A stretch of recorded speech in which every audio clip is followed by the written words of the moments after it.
Hello there, welcome back to my channel. It's James here. I hope you're doing okay. It is hot. If I look like I'm sweating, I probably am. It's about 32 degrees, just open the door a little bit, which for the UK is pretty warm. So yeah, perfect for the plants. I'm loving it actually, really, really nice. But yeah, if I look a little bit extra disheveled, a little bit extra sweaty, that is why. Right, so I have a couple of other things that I have ready to put out, but I've been wanting to do this for a couple of weeks just because I've got a thing for strap leaves at the moment. I mean, it's been pretty ongoing, pretty consistent, but I wanted to delve into them a little bit. So basically today I'm just going to show you some of the strap leafed plants in my collection. They are all Philodendron and Anthurium, so yeah, all aroids. I know there are different strap leaf plants out there, but those are the ones that I really enjoy at the moment. Not all of these are belt-like, a lot of them are just sort of elongated leaves. So we're going to start with the one that's right here, just so that I don't forget it. I've spoken about this before, I've had this plant in videos before, and it is just consistently one of my best growing, easiest care plants ever. And I think they're pretty in demand at the moment, so if you see one, snap one up. And they grow fast. I'd say of all my Anthurium, this is probably one of the fastest growing. I'll get a new leaf every month or so, or during the growing season it seems like that's what's happening. So let's go for it. Gotta make some space. This is definitely going to be a go and pick plant up thing. I can't just reach over because some of these are big. So this is my stunning, my beautiful, my magical Anthurium pallidiflorum. We've spoken about this so many times before. It is just such an amazing plant. Yeah, amazingly velvety. It gets this kind of rippled texture as the leaves get a little bit longer. And I've got a new one coming through here. I'm not sure if it may well get the same, it may well reach the same size as this previous one. I'm not 100% sure. At this point, in development with the last one, it was a little bit wider and the petiole was a little bit thicker, but we'll see. It might just be a longer one rather than a thick one, but let's see if I can get it back far enough that you can see just the extent of the beauty. It's really, really lovely, and like I said, super easy to care for. I haven't had a single leaf drop. The roots are super healthy.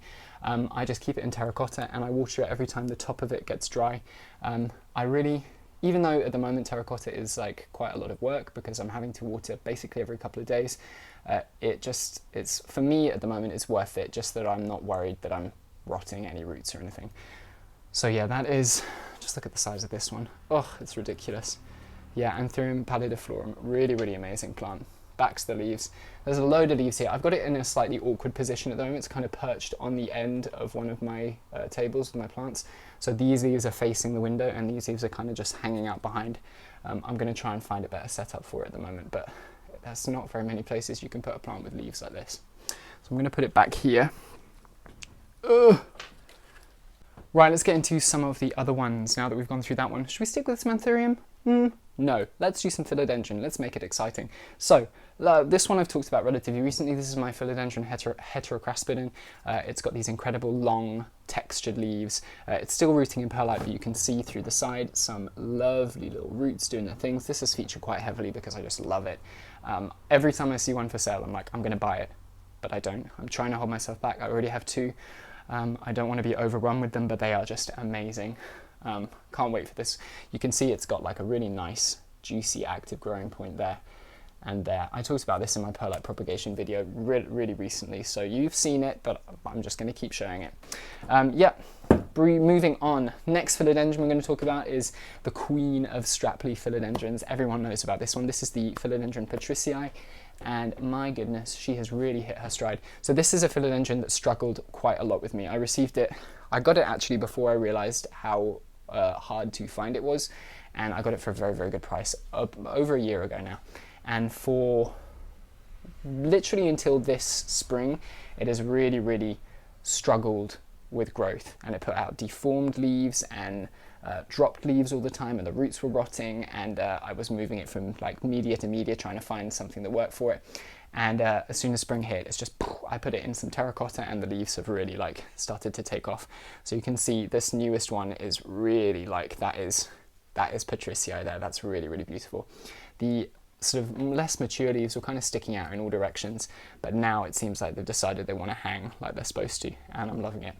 yeah, all of this stem growth, it was super compact up until now. So all the growth was just like compact in these nodes, and I knocked off the top. I think I spoke about this in a previous video, and that is what it took for everything to start growing.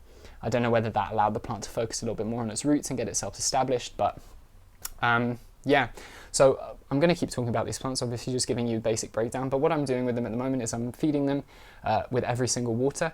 So every water I have a very, very diluted feed in there, and I'm keeping, like I said with the Anthurium, I'm watering the ones in terracotta when the very top part gets dry. So I don't even go very deep with my fingers, I just touch the top. If it's dry, I water it, because the terracotta helps wick away any excess moisture. So I just want to make sure that the roots are consistently supplied with wet. That's the one. Also, if you are wanting, I'm going to do a whole video on philodendron care because I have some nice tips that I want to share. But I would say, yeah, you just need to make sure they're getting enough light. With patriciae, with even that Anthurium pallidiflorum before, and this heterocraspedon as well, I make sure they get some direct sunlight, so they're getting a good amount of light. I have a south-facing window, but I'd say if you had a north-facing, or maybe even I don't know, maybe east or west, I'm not sure, you probably get enough evening and morning, but you might want to supplement with some grow lights just so that you can really make sure they're getting all of the light that they need. Yes, so this is Miss Patriciae. She's doing super well, Miss Patricia, and yeah, I love her. She probably is going to need a pole soon because you can see the weight of these leaves is starting to pull her forward like that. So that is just amazing. Anyway, moving on. So we're going to talk about the philodendron that is potentially my favourite philodendron at the moment. I said this on my Instagram. It's a very difficult thing to say because then I look at that Patriciae and I'm like, oh my god, I want it, I love it, I need it, which is good because I have it. But this is just such a special one. If you see dust on my leaves, by the way, it's not actually dust. I've just treated for spider mites because I had a little bit of an outbreak with this plant and a couple of others. So I've got some predator mites that I've sprinkled over stuff. So this is quite prominent on these leaves. So this is my Philodendron bicolor. This is the one that I chased for a year more or less, and I couldn't find it for under £400. It's an expensive plant, but I managed to get one, and it is just beautiful. You can see this new leaf is a little bit discolored at the tip from spider mites. There is some of the powder there, but the cool thing about these plants, I'll show you the backs, is that they are like red, sort of deep burgundy backs to the leaves, and you can kind of see on the side of the petiole that crossover between the green and the red, and they're just amazing. So these leaves, as far as I can tell, they don't get the same size as like a Patriciae, I think, but they will get long. I've seen plants with like a couple of foot long leaves, like really quite big. So yeah, like this sort of length down to my hand. So I'm looking forward to that moment. But I also just love it as it is. It's just so special, and I think the chase makes it even more exciting to me. So yeah, this is a really, really nice one. If you have a chance to get a cutting or a plant, do it. I know they're expensive, but it's definitely worth it. Quite fast growing as well. Okay, next, let's do some Anthurium. We've done a couple of Philodendron there. Let's do some Anthurium. So I'm going to talk about the big one first. This is another large strap leaf, so this is like a belty Anthurium, which is super, super nice. Not velvety as such. This is, oof, she's a heavy pot. This is my Anthurium spurt morona, so it is a large, sort of leathery leaved Anthurium. It's so big, it's hard to show it in the shot. It's amazing. I'll put a picture up of what they can look like when they're mature, but it's really, really beautiful. This is one I got from our department relatively recently, and she was super sweet. She took it off the website because I was having trouble paying, and yeah, communicate with her because she's gonna be super helpful. Yeah, Anthurium spur morona. It's got an inflorescence coming through, I think, which is super exciting. Beautiful plant. I'm relatively new to this one, so I don't have any particular growing tips. So far, I haven't killed it, which is a good thing. Yeah, beautiful new leaf there. Not fully hardened, but I don't think it will grow much beyond that because of shipping stress and stuff. On my last strap leaf Anthurium we're going to talk about today, this is super, super exciting. This is one that I spent a stupid amount of money on, but I think it was definitely worth it. It's a little bit smaller than I was expecting. When I bid on it, I kind of thought that I was going to get a slightly more substantial plant, but it's okay. I've literally not been able to find any other plant of this particular type, so it's worth it. This is my Anthurium wendlingeri. It is another strap-leaf Anthurium. It's kind of main characteristic, the main recognizable thing that people know about it is that corkscrew inflorescence. I'll put a picture up of it, really, really beautiful. I'm not sure what particular clone this is. I don't know whether I'm going to get some really long leaves or whether I'm going to get some of the sort of shorter stubby leaves, but either way, I don't really care. It's super exciting to have in my collection. It has done nothing since I got it, apart from not die. It's been about a month, maybe a little bit over a month now, but not dying when you first get a plant is basically the best. I mean, some of them get growing immediately, but most of them, if you don't kill it, then things are okay. It's in a really nice chunky medium. I'm not sure if I want to move it out of that. I'm going to leave it until it gives me its first leaf, hopefully. But yeah, apparently I've been looking into them a little bit. Apparently there are some clones that are a little bit faster growing and some that are quite slow. So this may just be one of the really, really slow varieties, and that is okay.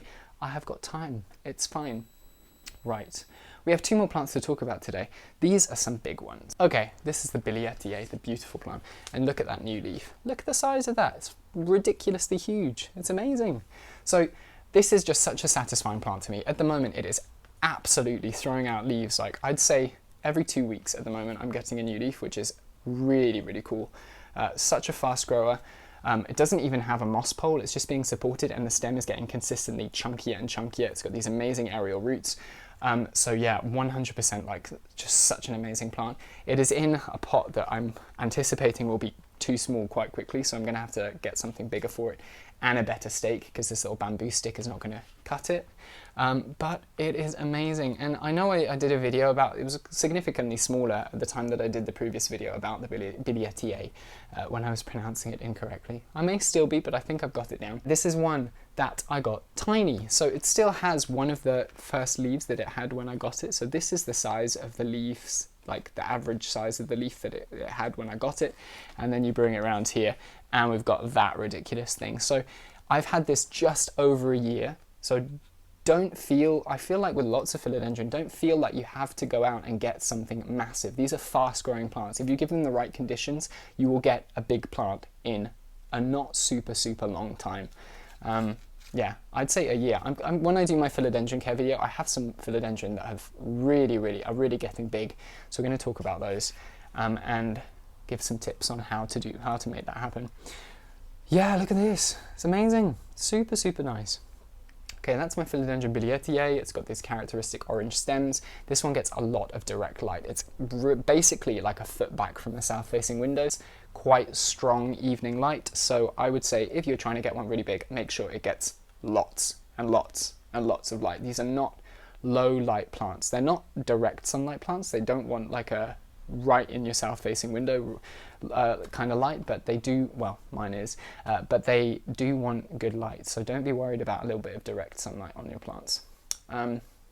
There'll be I think the reason why people are so scared is because a lot of the time these plants are ornamental, so you have them so that they look beautiful in your home.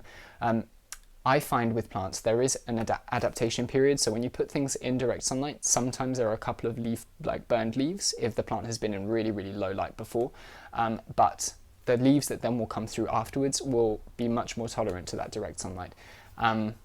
Yeah, the only time I ever move plants back from the window is not because they're burning, it's because they're getting discoloration, and I'd rather keep things looking like really nice.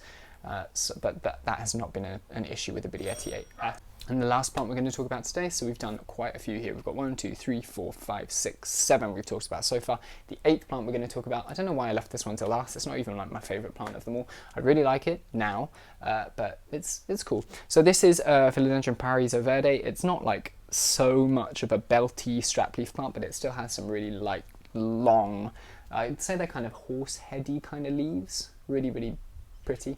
Anyway, this is a plant that I got and it didn't have any of the variegation, and it's really interesting. It's only started to be variegated now when I increased the humidity and the temperatures rose a little bit. So it's just an interesting thing to observe. Okay, so it's in a teeny little pot here. This is actually a pot that has no drainage hole, but it is such a thirsty plant. I literally it's dry and I watered it yesterday. So yeah, this is going to need some more water soon. Yeah, you can kind of see from this one, they are really big, long leaves. These were fully green. The next one that came through was fully green. The one after that that came through was fully green, and then we started to get some nice variegation. So this one and this one, you can see, are just really, really pretty and super big as well. Like, look at the size of that.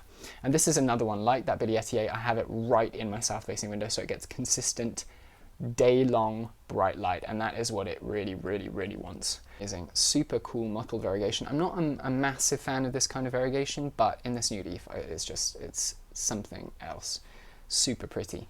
And again, it is growing super, super tall. It has no moss pull or anything, but the stem is thickening up here, so it kind of proves that you don't always need the roots to attach to something for the plant to feel sufficiently supported to get those big leaves. So if you're not into that moss pole aesthetic, you can just use canes or bamboo sticks or something like that. It may take a little bit longer for leaves to get big, but it definitely works. So yeah, this is just me talking about my strap leaf plants for a little bit. It's something I wanted to do for a while. It's just like a nice, calm video. Yeah, so thank you very much for watching. Again, I'm going to do like a more updated, specific philodendron care video where you'll learn about, I don't know, some things. So keep an eye out for that in the next couple of days, weeks, months. We'll see when it comes out. Yeah, thank you so much for watching. If you have any questions, stick them down below. If you have any particular strap leaf plants that you love and you think that I should have a look at, please let me know in the comments what you do with them, your care, everything, all those kind of things. And if you want to see updates on all of these plants, because they will come quite regularly, go check out my Instagram at slugplants. I'll pop that right here. And yeah, thank you very much for watching. Subscribe if you're not already. Give this video a little bit of a like, and I will see you soon. Have a nice day. Goodbye.